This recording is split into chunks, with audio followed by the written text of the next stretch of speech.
Assalamualaikum warahmatullahi wabarakatuh. Alhamdulillahilladzi farraqa bainal haqqi wal batil wa amarna bittiba'i rasulil jalil wa nahana 'anil ikhtilaf wal iftiraqat tariqil mudil. Asyhadu an la ilaha illallah wa asyhadu anna Muhammadan abduhu wa rasuluhu amma ba'. Alhamdulillah, Ibu sehat, Bu? Alhamdulillah. Udah lama saya nggak kesini ya, Bu. Ya, oke. Saya 3 minggu yang lalu baru pulang melaksanakan ibadah ke tanah suci. Alhamdulillah ya, Bu. Dan bekal dari sana, alhamdulillah sehat. Sama di sana pas pulang itu batuk. Sampai saat ini masih ada batuknya gitu kan.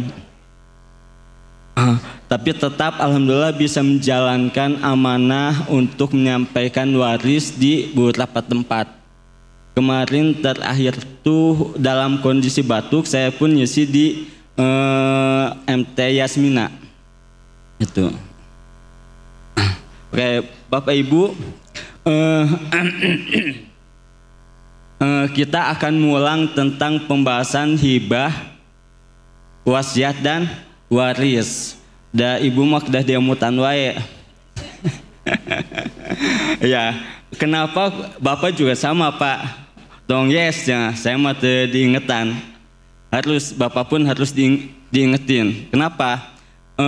Dalam Quran itu selalu diulang-ulang afala yatadabbarun, afala yatafakkarun. Kenapa? Manusia itu harus selalu diingatkan. Sok. Di Quran, Bu, ada kata-kata yang selalu diulang-ulang, betul nggak? Ya, kenapa? Tipe manusia itu suka lupa, jadi harus selalu diulang-ulang. Kalau Ibu Bapak baca, itu selalu ada bahasa Quran selalu diulang-ulang. Apa bedanya hibah, wasiat, dan waris, Bu? Tuh langsung mukanya, aduh. Ya. Naon hibah sok debat heula. Ya. Hibah itu pemberian kepada orang lain, baik itu anak kita ataupun siapapun, tanpa ada imbalan apapun, itu hibah. Dan diberikan ketika kita masih hidup. Jadi hibah gini, Bu, saya menghibahkan ini, benda ini, blak, itu adalah hibah. Tapi kalau misalkan saya mau menghibahkan uang 10 juta, uangnya nggak ada, itu mah bukan hibah, tapi keinginan, wacana. Jadi kalau Bapak, kalau ayah tuh mau menghibahkan, jenisnya jelas gitu. Nih, saya akan menghibahkan ini, plak gitu. Itu adalah hibah. Tapi kalau hanya wacana, nanti Bapak akan menghibahkan tanah yang di sana. Itu wacana, itu belum hibah. Ketika 10 menit kemudian Bapak meninggal, ayah meninggal, maka itu jatuh kepada waris. Jadi hibah itu harus langsung, Bu. Kalau misalkan deal. Jadi ketika akan menghibahkan, plak, ini nih hibah kamu tuh ini gitu. Jadi ketika akan menghibahkan harus ada akta hibah, harus sertifikatnya dirubah, itu baru sah hibahnya. Tapi kalau hanya kata-kata itu baru wacana, baru keinginan. Jadi hibah tuh harus langsung plak ada gitu jenisnya, itu hibah. Nah, kalau wasiat apa, Bu? Muka di buku ya. Wasiat itu apa? Kalau wasiat itu pemberian yang diberikan kepada orang lain, diniatkannya sebelum meninggal, tapi diberikannya setelah meninggal, itu wasiat. Jadi wasiat itu niatnya sebelum meninggal. Nanti Bapak akan mewasiatkan ini kepada si A. Nah itu sebelum meninggal. Nah dikasihkannya itu setelah meninggal, itu wasiat. Ya bisa dibedakan ya Pak, Bu, hibah dan wasiat. Jadi kalau hibah itu diberikannya sebelum, pada saat hidup, sebelum meninggal, ya pada saat hidup. Kalau real zatnya atau buktinya ada itu hibah. Kalau wasiat itu adalah pemberiannya setelah wafat, tapi diniatkan sebelum wafat. Dan untuk wasiat itu harus ada 2 saksi, harus maksimal 1/3 dari total aset. Ingat, bukan dari uang cash, Bu. Jadi 1/3 itu bukan dari uang cash tabungan Bapak Ibu, tapi dari total aset gitu. Nah, kalau wasiat, para ulama berpendapat kalau wasiat itu tidak boleh kepada ahli waris. Kenapa? Sebab ahli waris dia sudah mendapatkan hak warisannya. Nah, terus apa bedanya dan waris?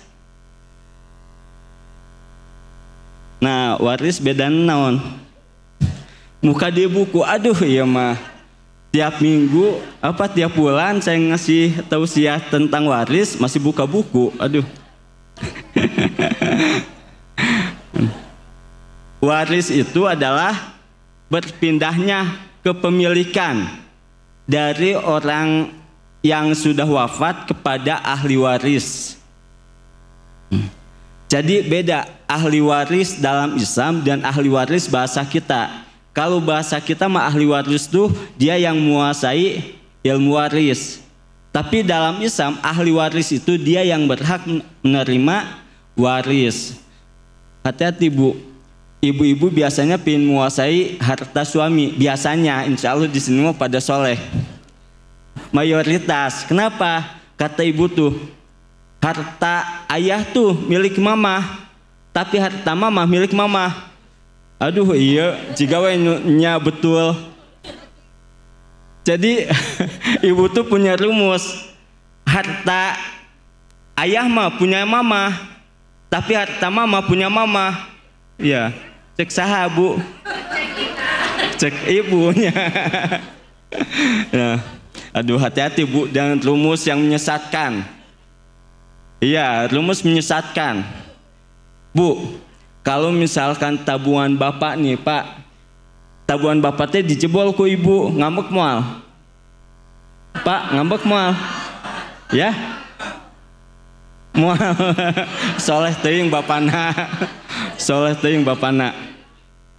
Nah, Pak, Bu, yang namanya harta itu punya kepemilikan jelas. Dalam Islam itu tidak ada harta suami milik istri, harta istri milik istri, nggak ada. Dalam Islam itu tetap kepemilikan masing-masing. Naon Pak ayat dalilna ada, saya siapkan dalilna ya. Surat An-Nisa ayat 32. Kata Allah, lirijali nasibum mimaktasabu walin nisa'i nasibum mimaktasabna. Bagi laki-laki itu ada bagian apa yang dia usahakan.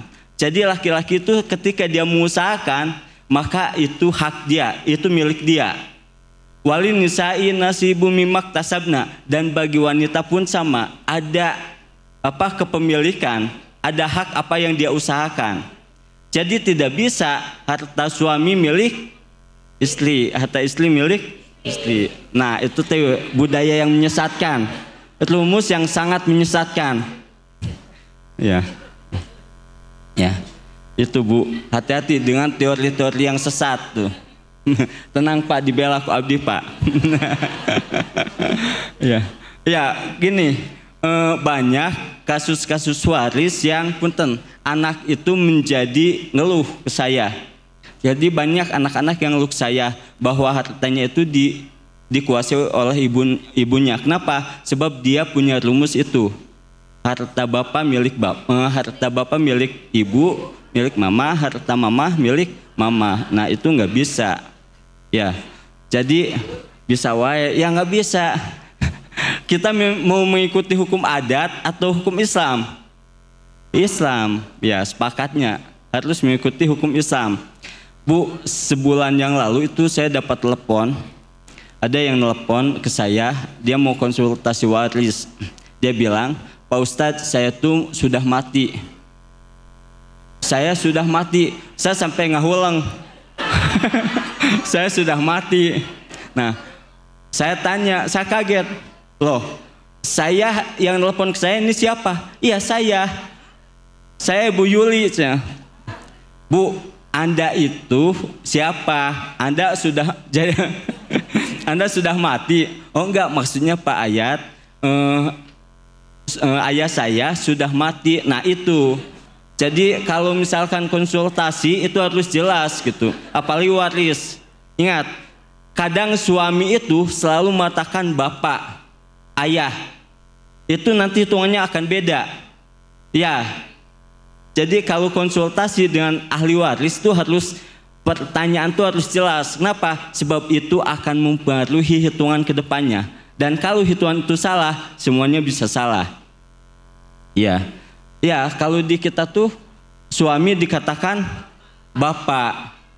Ya, kalau bicara waris tuh jangan mengikuti budaya hese. Ya. Bahasa saja sulit mengikuti budaya. Gitu. Nah, ada satu pembahasan yang sangat menarik menurut saya, itu ketika saya baca buku tentang perekonomian Islam, itu ada seorang ulama dari Pakistan, Abul Ala Maududi. Itu Abul Ala Maududi, dia ulama dari Pakistan. Dia mengatakan tiga pondasi yang akan mengokohkan perekonomian umat. Itu adalah zakat, yang kedua Baitul Mal, dan yang ketiga faraid. Nanti faraid teh pembagian waris. Itu tiga hal. Jadi kata Abul Ala Maududi, itu tiga hal akan mengokohkan ekonomi umat. Zakat, kalau zakat mah paham ya Bu. Kalau ibu zakat itu bisa dinikmati, bisa dirasakan oleh banyak orang. Yang kedua Baitul Mal, itu juga jelas. Nah, yang ketiga faraid. Palbah mana bisa mengokohkan ekonomi umat? Nah, ternyata saya menemukan jawabannya dari surat An-Nisa ayat 8. Kenapa faraid itu bisa menjadi atau bisa mengokohkan perekonomian umat? Nah, dalam surat An-Nisa ayat 8, wa idza hadurul qismata ulul qurba wal yatama farzuquhum. Jadi kata ayat itu, apabila pada saat pembagian waris itu ada kaum kerabat, fakir miskin, yatim, maka berilah rezekinya, sedekahnya. Jadi ternyata kalau misalkan pada saat pembagian waris itu kita melakukan sedekah, maka itu bisa membantu sahabat-sahabat kita yang membutuhkan. Bahkan ketika ada ahli waris punten dalam sejarah keekonomiannya rendah, maka itu pun bisa dibantu oleh harta yang dibagikan. Nah, Pak Bu, kita masuk pada dunia pembagian waris ya. Ayat tentang pembagian waris itu saya ulangi lagi nih. Ini siap-siap buka buku. Buka buku, siap-siap. Dalam pembagian waris itu ada di ayat An-Nisa, surat An-Nisa ayat 11, 12, 176 tuh. Karena bisa jawab, kamar mah segala disebutan Al-Ahzab, Al-Baqarah, segala macam. Aduh, ya. Sakitu saya jelas, pembagian waris itu ada di surat An-Nisa 11, ayat 11, ayat 12, dan ayat 176. Itu jelas pembagian waris. Nah, ayat 11 dan 12 itu rinci sekali pembagian waris. Jadi pada saat pembagian waris itu Allah langsung memberikan hitungan-hitungannya. Jelas Pak Bu. Nah, kemudian ayat 13-nya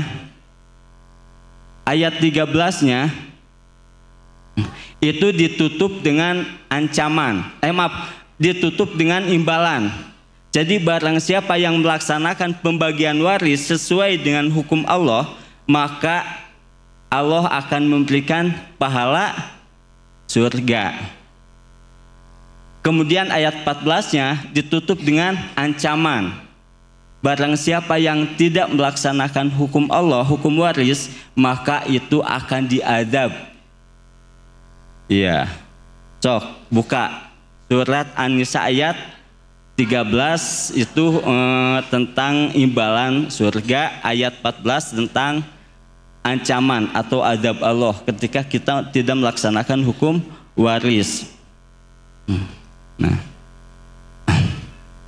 Nah, Pak Bu, sebelum dilakukan pembagian waris, saya ulangi lagi. Apa yang harus dilakukan? Selesaikan utangnya dan laksanakan wasiatnya. Kata Allah, mimba diwasiyati yusibiha audain. Sebelum pembagian itu, maka lakukan dulu atau lakukan wasiatnya dan keluarkan utangnya. Jadi dua hal yang harus dilakukan, yaitu selesaikan utangnya dan laksanakan wasiatnya.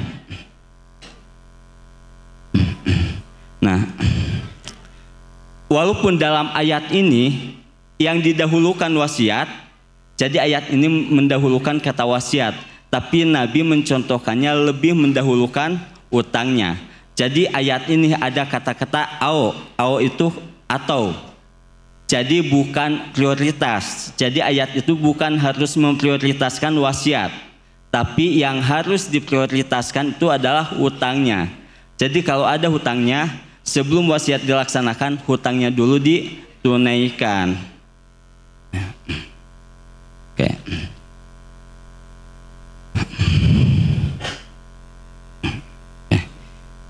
Kemudian dalam pembagian waris itu ada syarat-syaratnya, Pak Bu. Yang pertama adalah orang yang mewarisi itu sudah wafat. Jadi kalau belum wafat itu tidak boleh dibagikan warisnya. Nah, pembagian waris itu syaratnya dia harus sudah wafat. Baik wafat secara jasadi, jasadnya itu sudah wafat, sudah dikafani, disolatkan, dikuburkan, atau wafat secara hukum. Misalkan beberapa bulan yang lalu itu ada yang konsultasi, Pak, bagaimana kalau misalkan anak yang meninggalkan rumah sudah 20 tahun. Jadi sudah 20 tahun meninggalkan rumah. Nah, tapi tidak diketahui apakah dia sudah wafat atau tidak. Nah, saya tanya, Bu, kalau insting ibu dia sudah wafat belum? Belum. Kalau status hukumnya dia sudah dinyatakan wafat. Kenapa? Karena sudah lebih dari 10 tahun. Jadi menurut pengadilan agama, anak itu sudah dinyatakan wafat. Tapi secara insting, biasanya kan ibu-ibu punya insting ya Bu. Kalau ada sesuatu ke anak itu biasanya punya insting. Tapi yang lebih kuat itu status hukum. Jadi yang kuat itu status hukum. Kalau misalkan anak itu menghilang, kemudian oleh pengadilan agama atau institusi yang terkait dinyatakan dia sudah wafat, maka dia dinyatakan wafat. Oke. Yang kedua, syarat pembagian waris itu ahli warisnya masih pada hidup. Jadi kalau ada ahli waris yang sudah wafat sebelum ayahnya wafat, maka dia tidak mendapatkan warisan. Jadi kalau misalkan ada anaknya nih yang udah wafat duluan, nah dia tidak punya hak mendapatkan warisan. Bagaimana supaya cucunya mendapatkan hak juga? Maka itu dijawab lagi oleh surat An-Nisa ayat 8 yang tadi. Jadi ketika pada pembagian itu ada kaum kerabat, anak yatim sama fakir miskin, maka bagilah sedekahnya. Jadi ahli waris itu syaratnya yang kedua dia harus masih hidup. Yang ketiga, diketahui memiliki hubungan keluarga. Nasabnya itu jelas. Jadi ada nasabiah, ada sababiah. Kalau nasabiah itu adalah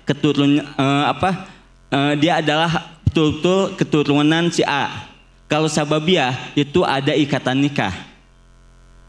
Jadi kalau suami istri itu harus ada ikatan nikah, itu sababiah. Jadi syarat pembagian waris itu yang pertama adalah apa Bu? Ahli warisnya sudah wafat baik secara jasadi maupun secara hukum. Yang kedua, ahli waris masih hidup. Jadi kalau dinyatakan sudah wafat, maka dia tidak punya hak mendapatkan warisan. Dan yang ketiga, nasabnya jelas. Baik nasab, maksud saya ahli warisnya jelas. Baik sifatnya sababiah atau nasabiah. Nasabiah itu kayak anak, itu nasabiah. Kalau sababiah itu adalah pasangan kita, suami atau istri. Nah, yang menjadi penghalang warisan, saya tanya lagi nih. Ini udah dibahas ya? Sok, tinggal lian bab waris. Ya, coba lihat lagi Bu. Nah, yang menjadi penghalang warisan siapa aja? Atau apa aja? Ah, lama.